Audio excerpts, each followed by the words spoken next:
Good morning friends, स्वागत है आपका अपने यूट्यूब चैनल एग्ज़ाम ऑफिशियल में। जो भी छात्र छात्राएं 2021 के 10वीं क्लास के बोर्ड एग्ज़ाम देंगे उसके लिए यह चैनल ख़ास तौर पे क्रिएट किया गया है। आज से इस चैनल पर आपको डेली 10वीं क्लास से संबंधित वीडियो प्रोवाइड कर दी जाएगी जो कि आपके बोर्ड एग्ज़ाम 2021 के लिए बहुत ही इम्पोर्टेंट होंगे। तो दोस्तों, आज के इस वीडियो में हम बात करने वाले हैं क्लास 10वीं के प्रथम लेसन फिजिक्स का लाइट अर्थात प्रकाश के कुछ महत्वपूर्ण क्वेश्चन के बारे में जो कि आपके एग्ज़ाम के लिए बहुत ही इम्पोर्टेंट होंगे। तो चलिए वीडियो स्टार्ट करते हैं। तो पहला लेसन का नाम था प्रकाश और उसका सबसे पहला क्वेश्चन होता है कि प्रकाश कहते किसे हैं। प्रकाश कहते किसे हैं। तो देखिए, प्रकाश कहते किसे हैं, तो आइए इसका आंसर करते हैं। प्रकाश वह भौतिकी कारक है जिसकी सहायता से हम किसी वस्तु को देख पाते हैं। ये इसकी पूरी आंसर होगी कि प्रकाश वह भौतिकी कारक है जिसकी सहायता से हम किसी वस्तु को देख पाते हैं। अगला क्वेश्चन है किरण किसे कहते हैं। अगला क्वेश्चन था किरण किसे कहते हैं। आंसर है कि प्रकाश जिस पथ पर गमन करती है अर्थात प्रकाश जिस पथ पर चलती है उसी को हम लोग गमन करना कहते हैं। उस पथ को किरण कहते हैं। उस पथ को किरण कहते हैं। अगला क्वेश्चन आपका किरण पुंज किसे कहते हैं। अर्थात देखिए, आंसर इसका इस प्रकार है कि किरणों के समूह अर्थात जहां बहुत सारे किरण मिलते हों, किरणों के समूह को किरण पुंज कहा जाता है। अब देखिए, आपसे क्वेश्चन में तो इस तरह के क्वेश्चन नहीं पूछते, हाँ, लेकिन आपसे ये क्वेश्चन ज़रूर पूछते हैं कि किरण पुंज कितने प्रकार के होते हैं। तो आप लोग इसको ऑब्जेक्टिव में मार्क करके रखिएगा कि किरण पुंज के मुख्यतः 3 प्रकार होते हैं। किरण पुंज के मुख्यतः 3 प्रकार होते हैं। चलिए, अब कौन कौन प्रकार होते हैं वो पढ़ा जाए। पहला प्रकार होता है अभिसारी किरण पुंज अर्थात अभिसारी का अर्थ ही होता है कहीं पर आके मिलना, कहीं पर आकर मिलना। तो देखिए, वैसा किरण पुंज जिसमें सभी किरणें एक बिंदु पर आकर मिलती है उसे अभिसारी किरण पुंज कहते हैं।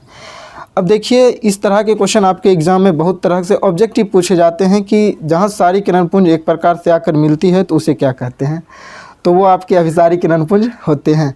तो चलिए, आप लोग साथ साथ नोट भी करते जाइए। अब देखिए, यहाँ पर इस फिगर में आपको ये बताया जा रहा है कि सारी की सारी किरणें एक बिंदु पर आकर मिलती है। जिस तरह से आपको ये तीर का चिन्ह दिख रहा है कि प्रकाश बिंदु पर आकर सभी मिल रही है, उस तरह के आप इस फिगर में देख सकते हैं। तो उम्मीद करते हैं आप लोग समझते जा रहे होंगे। पर आते अगले प्रकार पे आते हैं। नंबर दूसरा प्रकार जो होता है वो इसका दूसरा जो प्रकार है वो इसका ये है अपसारी किरण पुंज होता है फैलना, एक जगह से निकलकर फैलना। तो अपसारी किरण पुंज वैसे किरण पुंज जिसमें सभी किरणें एक बिंदु से निकलकर विभिन्न दिशाओं में फैल जाती है। एक बिंदु से निकलकर विभिन्न दिशाओं में फैल जाती है उसे अपसारी किरण पुंज कहते हैं। आपको अंडरलाइन कौन सा करना है कि आपको ये लाइन अंडरलाइन करना है जिसमें यहाँ शो करेगा कि विभिन्न दिशाओं में फैल जाती है, विभिन्न दिशाओं में फैल जाती है। जैसा कि आप इस फिगर में देख सकते हैं कि जिसमें आप देख सकते हैं कि सारी किरणें एक बिंदु से निकलकर फैल रही है। चलिए, अगला प्रकार देखते हैं। अगला प्रकार है आपका समांतर किरण पुंज। समांतर किरण पुंज तो देखें, तो इसका आंसर इस प्रकार है कि वैसा किरण पुंज जिसमें सभी किरणें एक दूसरे के समानांतर हो अर्थात समान अंतर के बीच में हो, यानी दोनों के बीच का गैप जो होना चाहिए वो डिफरेंस वो सब में समान होना चाहिए। जैसा कि आप इस फिगर में देख सकते हैं, तो वो सभी जगह पे समान होता है। तो उस तरह के किरण पुंज क्या कहलाते हैं, समांतर किरण पुंज। ये सभी क्वेश्चन आपके ऑब्जेक्टिव के लिए इंपॉर्टेंट होते हैं। चलिए, अगला क्वेश्चन देखते हैं। अगला क्वेश्चन है प्रकाश के परावर्तन के अनुसार पदार्थ को कितने भागों में बांटा गया है। पदार्थ को कितने भागों में बांटा गया है प्रकाश के परावर्तन के अनुसार। तो प्रकाश को मुख्यतः 3 भागों में बांटा गया है प्रकाश के परावर्तन के अनुसार। पारदर्शी पदार्थ, दूसरा अपारदर्शी पदार्थ और तीसरा पारभासी पदार्थ। आपको एग्जाम में इस तरह के क्वेश्चन तो नहीं मिलेंगे, लेकिन इससे रिलेटेड आपको ऑब्जेक्टिव मिलते हैं। आपको एक पदार्थ का नाम दे दिया जाएगा और पहचानना कहा जाएगा कि पहचानिए कि आखिर ये पदार्थ कौन सा है। चलिए, तो अगला क्वेश्चन करते हैं। पारदर्शी पदार्थ किसे कहते हैं। देखिए, पारदर्शी का अर्थ होता है कि प्रकाश जिससे आर पार हो जाए अर्थात इस पार से उस पार हो जाए, जैसे कि कांच, वायु, इस तरह की चीज़ें। तो चलिए, पारदर्शी पदार्थ किसे कहते हैं इसका आंसर कर लेते हैं।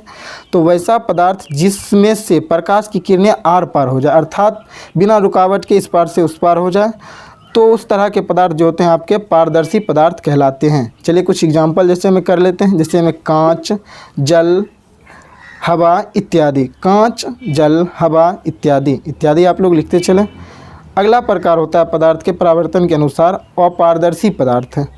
तो वैसे पदार्थ वैसे पदार्थ वैसा पदार्थ जिसमें प्रकाश की किरणें आर पार नहीं होती हो, अर्थात पूर्ण रूप से आर पार नहीं होती हो, बिल्कुल भी आर पार नहीं होती हो, तो उस प्रकार के पदार्थ अपारदर्शी पदार्थ कहलाते हैं। जैसे कि आपका पत्थर, ईंट, रोड वगैरह कुछ भी जिससे कि प्रकाश पार नहीं कर पाते हों। चलिए अब नंबर 3 जो था प्रकाश का पदार्थ का, अब नंबर 3 है आपका पारभासी पदार्थ। इसी को अर्ध पारदर्शी पदार्थ भी कहते हैं। तो वैसे पदार्थ जिनसे होकर प्रकाश की कुछ किरणें आर पार हो, मतलब थोड़ा बहुत ही पार कर पाए, पूर्ण रूप से पार नहीं कर पाता हो, या आधा पार कहें, यूँ बोले कि आधा पार करे और आधा पार नहीं करें, तो वो प्रकार पारभासी पदार्थ कहलाते हैं। अब इसका एग्जाम्पल जैसे देखते हैं तो घिसा हुआ कांच, जैसे कांच को आप घिस दे तो उससे प्रकाश पूर्ण रूप से पार नहीं हो पाती है। तेल लगा हुआ कागज़ इत्यादि बहुत सारी चीज़ें होती है जो आप जानते भी होंगे। अब देखिए प्रकाश के पद पढ़ते हैं हम लोग, प्रकाश के पद पढ़ते हैं। तो इस पर प्रकाश के पद हम लोग पढ़ेंगे अगले क्लास में। तब तक आई होप आपको वीडियो अच्छी लगी हो। अगर वीडियो आपको अच्छी लगी हो तो चैनल को सब्सक्राइब करें और वीडियो को लाइक कर दें और इसे अपने दोस्तों में भी शेयर करें। और आज जितने भी क्वेश्चन आपको पढ़ाए गए हो उसका आप लोग फेयर बना ले, एक नोटबुक बना ले जो कि आपको एग्ज़ाम के समय बहुत ही काम आएगी। और ये क्वेश्चन सारे ऑब्जेक्टिव के नज़रिए से बहुत ही महत्वपूर्ण है। तो आज के लिए इतना ही।